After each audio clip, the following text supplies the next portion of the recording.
You ever wake up and realize the life you built, carefully, brick by damn brick, isn't a life at all, but a well-decorated trap?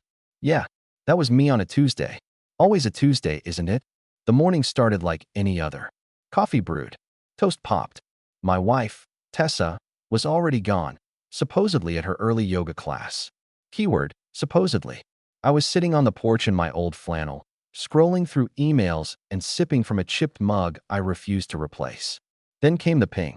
It was a message from someone named Caleb Thorne. No subject line, just a link and 5 words. You deserve to know, man. Normally, I'd delete something like that. Random links are how you end up buying Bitcoin from your grandma's AOL account. But I was tired. Tired in that quiet, bone-deep way that only happens when you've been second-guessing someone's tone for 6 months straight. I clicked. The link opened a private album. 34 photos. A mix of hotel lobbies, restaurant booths, gym selfies, and one unmistakable shot. Tessa, my wife, wrapped around another man like a scarf. Laughing. Head tilted just right. A look on her face I hadn't seen since 2019. He looked younger than me. Sculpted. Probably the kind of guy who thought cardio was a personality trait. I didn't recognize him, but he looked comfortable.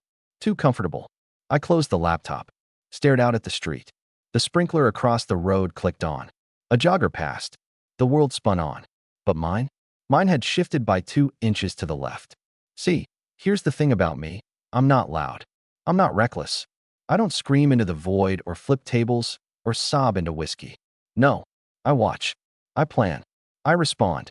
Tessa always mistook that for passivity. But what she never understood is that silence. Silence is a man sharpening a knife in a locked room. I didn't confront her. Not yet. Instead, I started paying attention. Her phone always face down. Her keys suddenly had a new plastic gym tag she never used to carry. And when she came home, she showered immediately, like guilt had a scent she couldn't wash off fast enough. One night, I tested her. You ever notice how the water bill's been higher lately? I asked, casual, like I was just making conversation. She blinked. No. Weird. Weird indeed, Tessa. But here's where it gets good. I didn't just snoop. I studied. I took notes. I made copies. I did what I do best. I turned her betrayal into a spreadsheet. Color-coded, time-stamped, cross-referenced with GPS data from our shared car tracker. Turns out her yoga class, on Tuesdays and Thursdays, was actually a lunch hour at the Glenridge Hotel. Room 306, always. She had a type, and apparently, it came with valet parking. Still, I said nothing. Because I wasn't ready for revenge yet. I was building it. Quietly. Carefully. Like a man restoring an antique rifle. Not for display, but for that one perfect shot. And oh, the shot was coming. But before you think I'm some cold-hearted statue, no? It hurt. Deeply. But I wasn't going to hand her my pain wrapped in a bow. I was going to hand her a consequence she'd never see coming. And it all started with a dinner party. The guest list? Her friends. Her lover. Me. And one empty chair. The invites went out on a Wednesday. Classy little things. Off-white cardstock, calligraphy font, RSVP link. Tessa was flattered. You're hosting a dinner? That's spontaneous, she said, glancing up from her phone with fake surprise. Thought it might be nice, I said, slicing into a red apple with calm precision. Celebrate a few things. Life. Business. You. She blinked, then smiled. You're sweet when you're not brooding. She didn't know I'd already found the Instagram account she used under a fake name. The one where she posted mirror selfies with captions like, he thinks I'm at Pilates. I'm actually in paradise. She also didn't know I'd invited him. Yes, that him.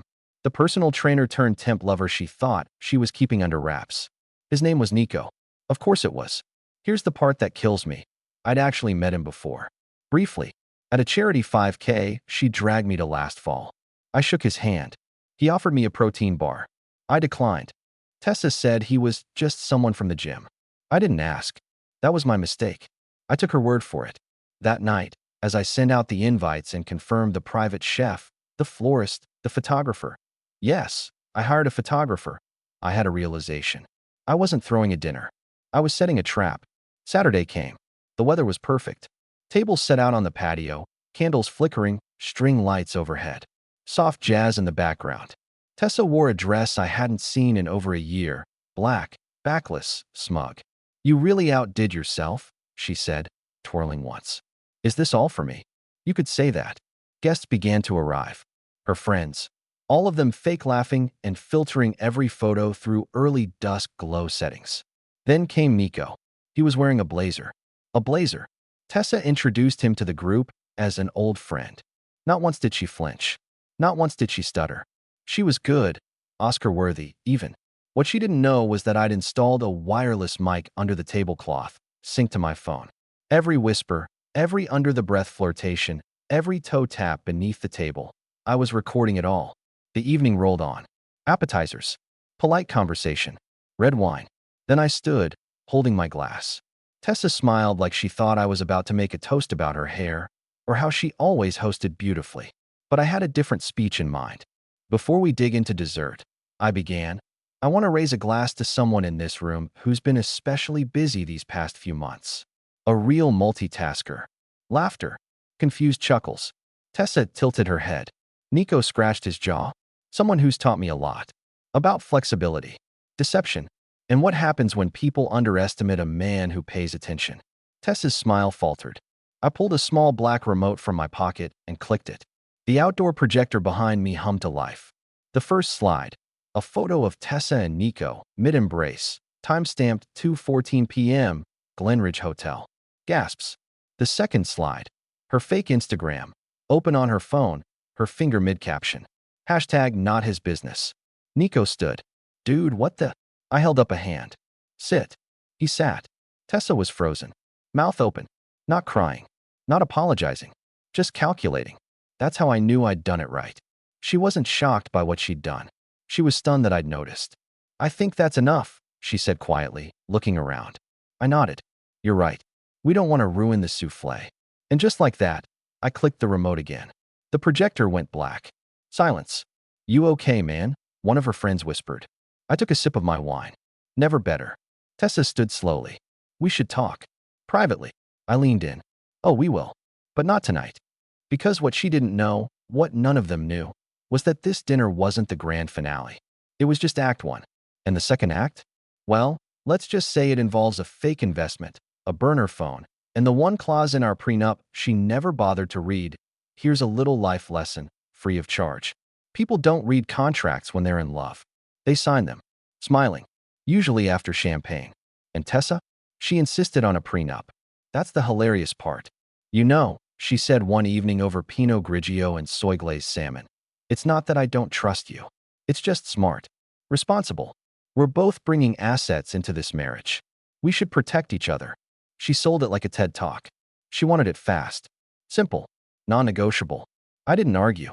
Because while she had her own lawyer draft it, some boutique firm with too much rose gold and not enough attention to detail, I had mine review every line like it was a bomb schematic.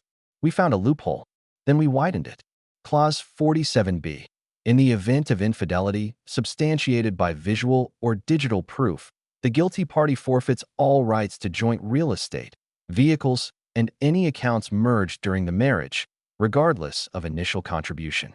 It was one of those legal gems that looks boring until you trigger it. A kill switch buried in fine print. And I had just flipped it. The morning after the dinner party, I made waffles. Blueberry, her favorite. The house was quiet. Tense.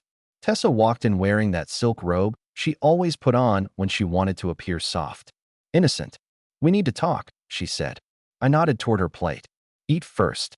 She sat, poked at the waffle like it had personally betrayed her. I know you're angry, she began. I didn't look up. I'm not angry. She blinked. Then what are you? Free. That caught her. She swallowed, tried to collect herself. It didn't mean anything. It was a mistake. I finally looked her in the eye. You made that mistake 9 times. Same hotel. Same man. Same time block between 12 and 3 p.m. every Tuesday and Thursday. She froze. You left a pattern, Tessa. And I follow patterns for a living. That part's true. I run logistics for a national firm. I once saved my company $2.3 million by rearranging the truck routes based on Starbucks proximity and regional weather forecasts. I see patterns the way chefs see flavor. She pushed her plate away. What do you want then? Revenge. No, I said. I want results. That's when I reached into the folder sitting next to my coffee. I slid out a document and placed it in front of her. She frowned. Read the first few lines. Her face drained like I'd pulled the plug on her soul. What is this? It's called an enforcement action, I said calmly. Under Clause 47B, effective immediately. You're evicting me from my own house? She hissed. No, I said. Our house. And per the prenup you were so eager to sign, you voluntarily forfeited your claim to it. Her voice cracked. You can't do that. I already did. She stood, knocking her chair back. You're doing this just to hurt me. No, I'm doing this because you forgot who you married. You married a man who measures twice and cuts once. Who doesn't yell? Who doesn't bluff? But who always finishes what he starts? Tessa stared at me for a long moment, then stormed out. And that would have been satisfying enough for most men. But I wasn't most men. Because this was still just setup. That night, I opened my laptop, logged into the dummy company I'd quietly registered 6 months earlier, Thorn West Holdings. A fake real estate investment firm with a website, a voicemail box, and one extremely believable paper trail. Nico, her gym god, was about to get an opportunity of a lifetime. Because nothing says revenge like a man willingly walking into your trap thinking he's finally winning. You know how hunters bait a trap? They don't throw raw meat into a cage and hope for the best. They lay out a trail, just enough scent to tempt the animal into believing it was his idea all along. That's exactly how I treated Nico, the gym-flavored Ken doll who thought he'd stolen my life. He wasn't smart. That helped. But more importantly, he was greedy. And when you combine muscles with ego and a thirst for fast money, you get a man who doesn't see the cage until it's bolted shut. Let's rewind a few weeks. Back when I first saw the hotel photos, the evidence that confirmed what I'd already started to suspect, I didn't get angry. I got to work. I knew Tessa would slip eventually. She always did. She had this compulsive need to flirt with danger, like a house cat with a death wish. So while she was off having her yoga retreats with Nico, I was building a shell company so realistic it could pass an IRS audit. Thorn West Holdings. Classy name, right? Sounds like the kind of firm you see listed in glossy pamphlets for luxury condos. I bought the domain, had a designer mock up the site, stock photos of developers in hard hats shaking hands, a phone number with a professional voicemail, an email signature with fake LinkedIn profiles linked to equally fake men in suits. I even rented a WeWork office downtown just in case someone decided to verify. The crown jewel? A development opportunity called Hale Ridge Estates. 15 plots of land, under preliminary negotiation with the city. Projected ROI, 42% over 3 years. Targeted at angel investors who value speed, discretion, and flexibility. That last part always gets them. So when I walked into my own kitchen 3 nights after the dinner party and saw Nico's name pop up on Tessa's phone, again, I knew it was time to feed the beast. I created an email. From colin.preston@thornwestholdings.com to nico.trenholm.fit@gmail.com. Subject, private investor opportunity. And in the body, I wrote, Hi Nico. We were referred to you by a mutual contact who mentioned your recent interest in real estate development and financial independence. Thorn West Holdings is currently pre-screening private investors for a luxury residential project in the early phase of acquisition. Please let us know if you'd be open to a short conversation. We're targeting high-potential individuals with available capital and an interest in short-term, high-yield assets.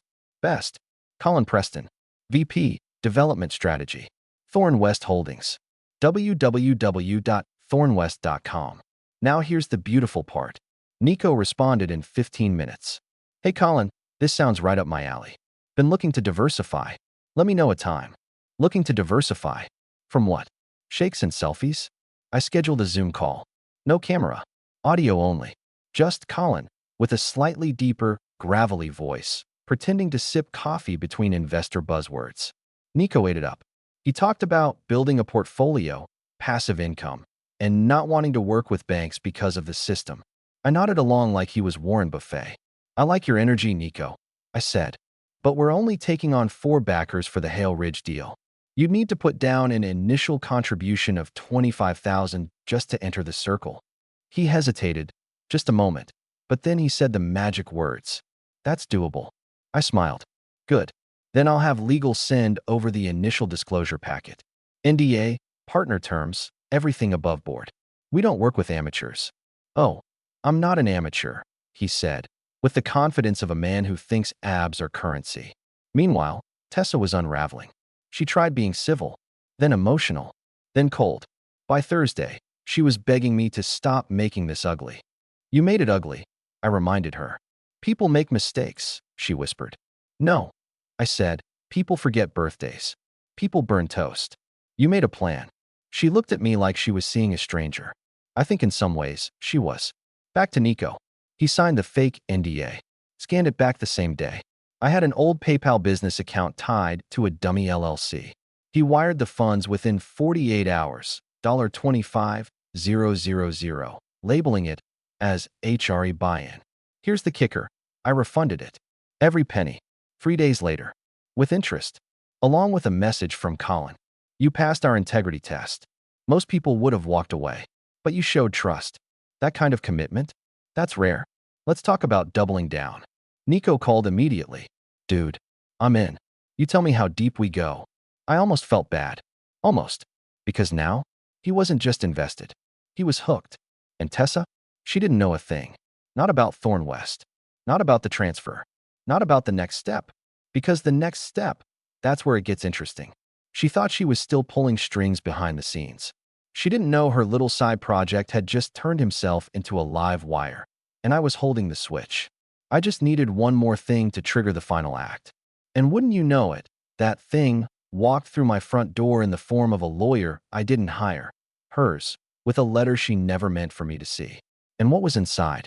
Well, let's just say it changed everything. That IT was a Thursday. Late afternoon. Cloudy.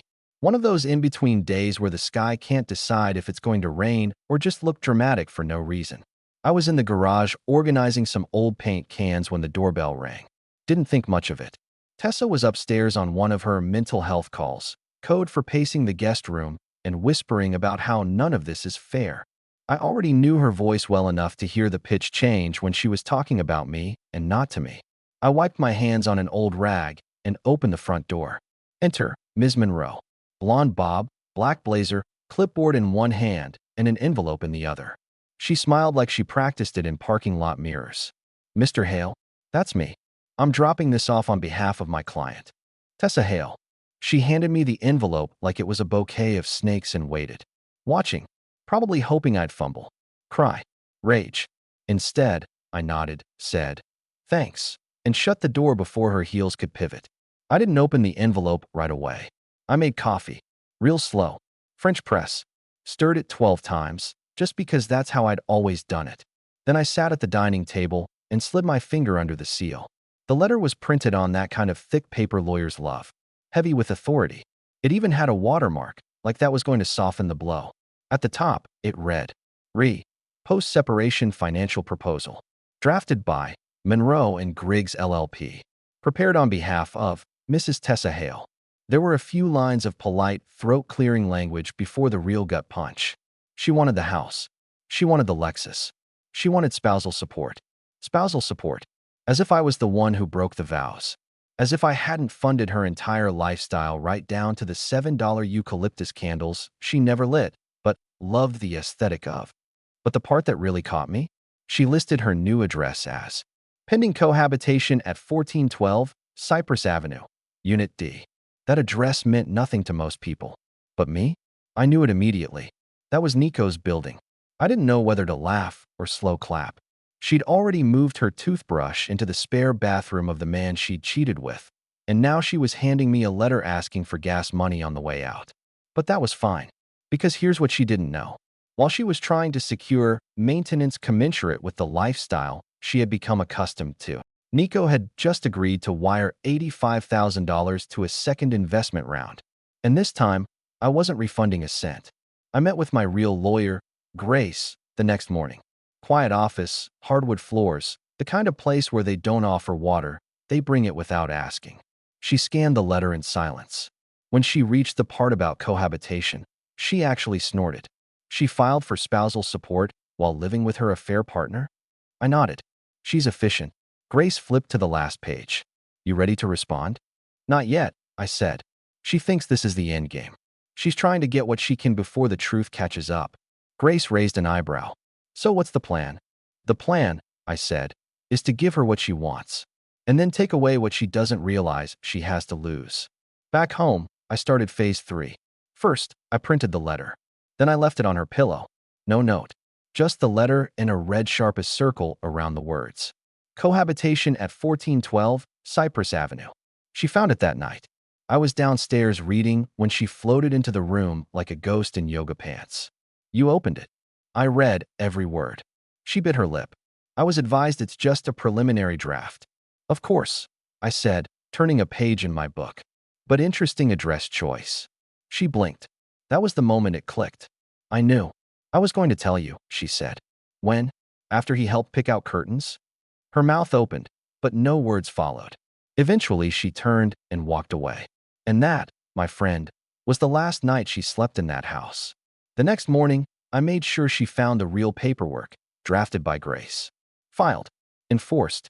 Per Clause 47B, she was no longer legally entitled to any property gained during the marriage. Not the house. Not the cars. Not even the garden furniture she swore she picked out. She screamed, of course. Accused me of weaponizing legality. I said, you used to weaponize charm. We all evolve. Meanwhile, Nico was practically begging Colin to let him increase his stake. He said he'd convinced a couple guys at the gym to pull in. Called it a private equity squad. I called it perfect. We drafted the final fake contract, complete with land acquisition timelines, signatures from 2 fake city council members, and an NDA so airtight you'd think he was funding NASA. He wired $172,000. And the moment that wire hit, I scheduled a meeting. In person.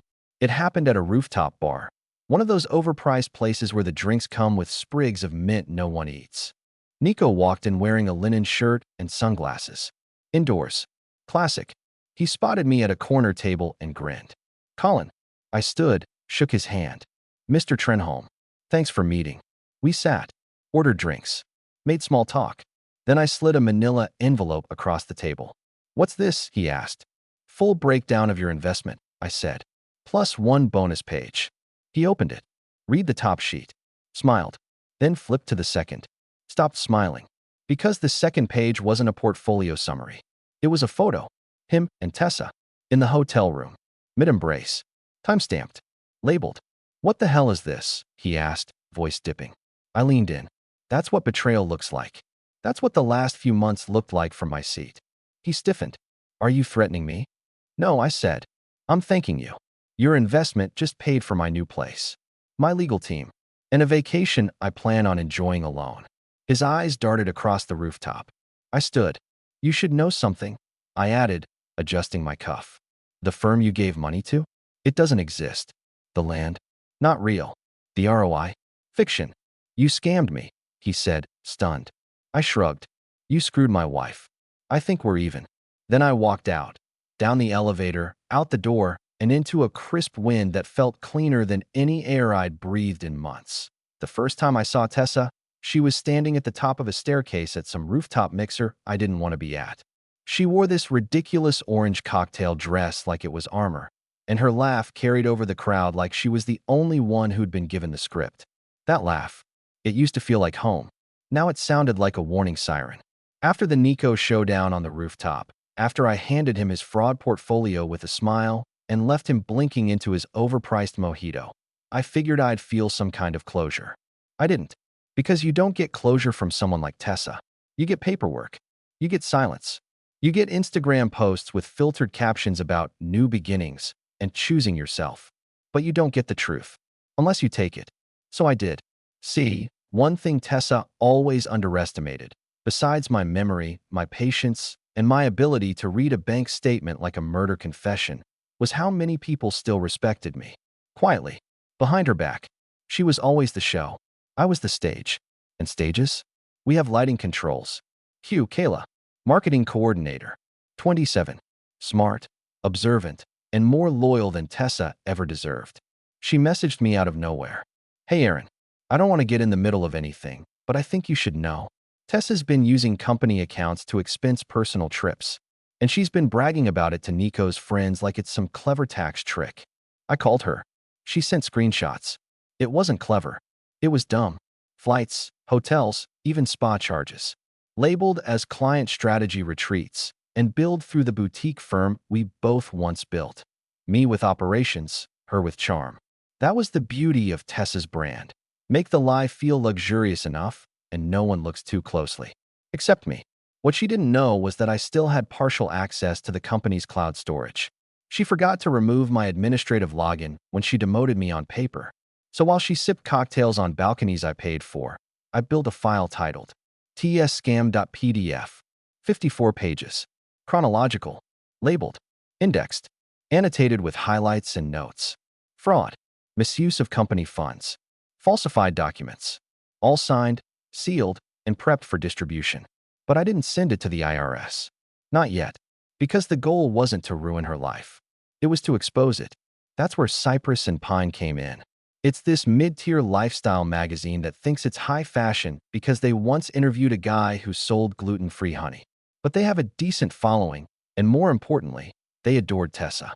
She'd been feeding them fluff pieces for months. 5 secrets of scaling with style, how to manifest market confidence, and my personal favorite, the power of radical honesty in business.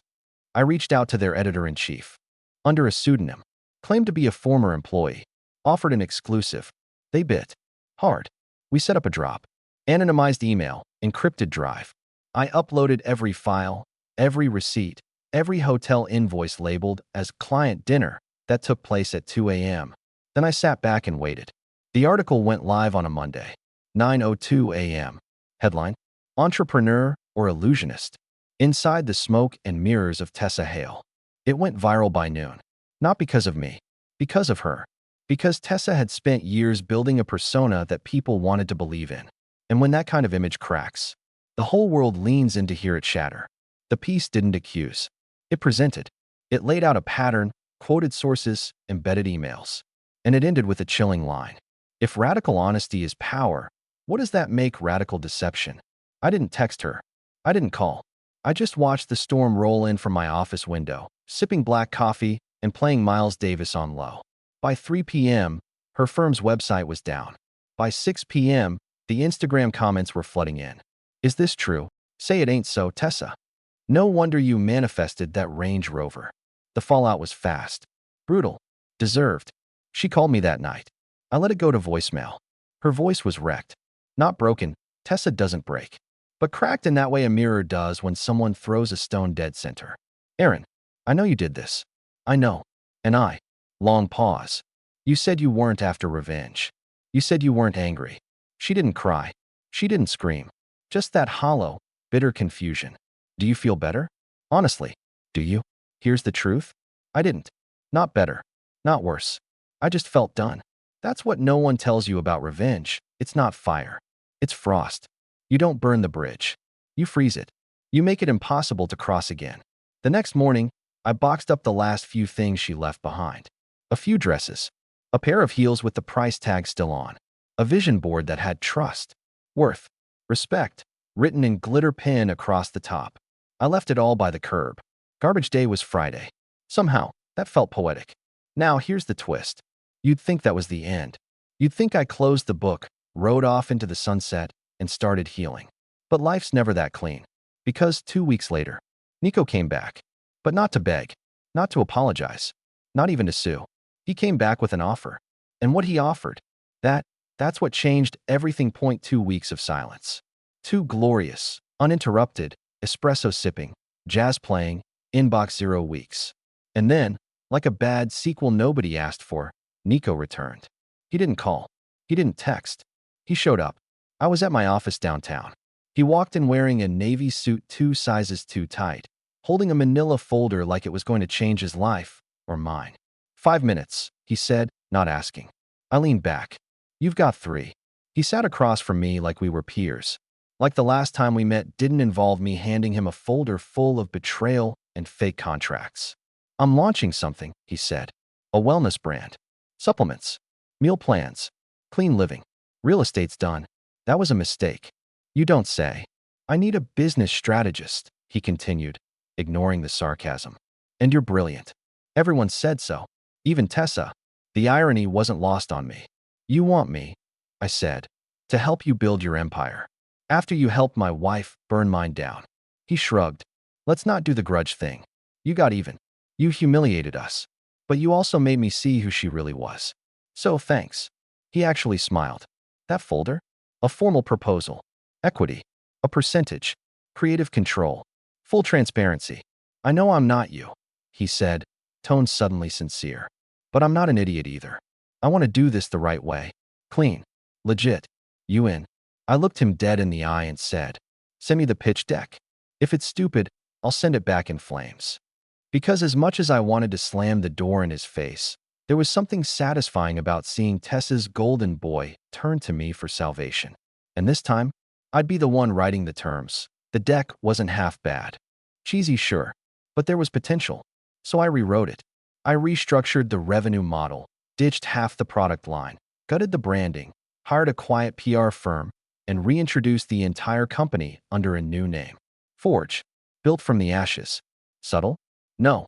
Accurate? Painfully. Nico was the face. I was the architect. He didn't mind. Fame was his currency. Execution was mine. And here's where the plot thickens. As Forge gained traction, Tessa tried to claw her way back into relevance. I got wind she was pitching a tell-all to lifestyle podcasts. Rebuilding after betrayal. Reclaiming your narrative. The usual post-scandal spiritual scaffolding.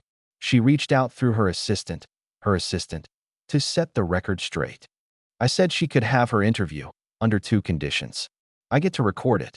She doesn't know it's live. She agreed. What she didn't know was that I'd partnered with a media outlet that streamed the entire thing, unedited, to a private but very attentive audience. She thought it was a redemption arc. But every lie she told, every twisted half-truth, every tearless confession, it was all documented. The comments rolled in. She's rewriting history. Is she seriously blaming him?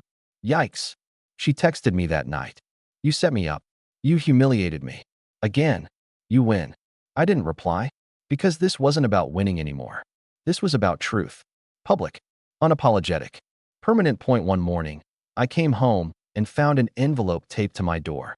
No name. Just a red wax seal. Inside, a letter. Handwritten. From Tessa. Aaron, I've gone over everything 100 times. The dinners. The fights.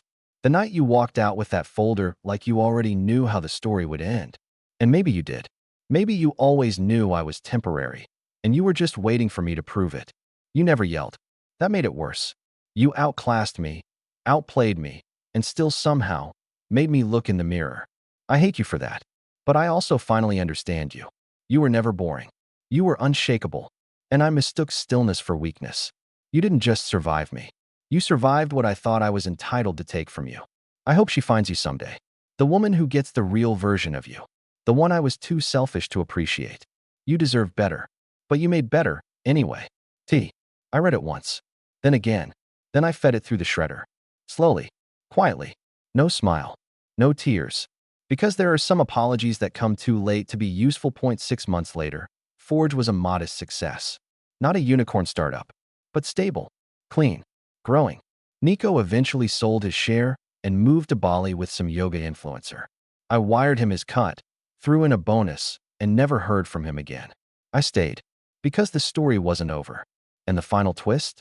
That came during a local charity gala. The kind of event Tessa used to host with a glass of champagne and a spotlight grin.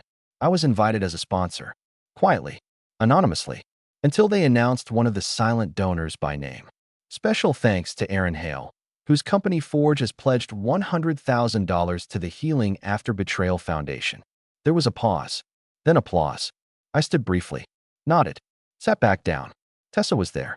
I knew she would be. In the back. With a cheap blazer and forced smile. No mic. No speech. Just a name tag and an empty hand. She looked up. Caught my eye. And in that 1 second, just one, I saw it. Recognition. Not regret. Not sadness. Respect. She finally understood. That I hadn't just survived her betrayal. I had redefined it. Turned it into fuel. Into clarity.